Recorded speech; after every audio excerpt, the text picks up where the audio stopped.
To slip purl, you'll take the stitch on your left needle and slip it onto your right, as if you're going to purl it, but you don't. Do that again for a second stitch. Then use your left needle to go in through the back of those 2 stitches that you've just slipped. Then use your yarn to wrap around the front needle.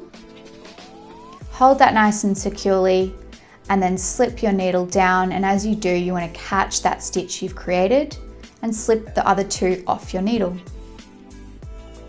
One more time, so you'll go in through the first 2 stitches as if you're going to purl them, but you slip them instead. Then using your left needle, you'll go in through the back of those 2 stitches.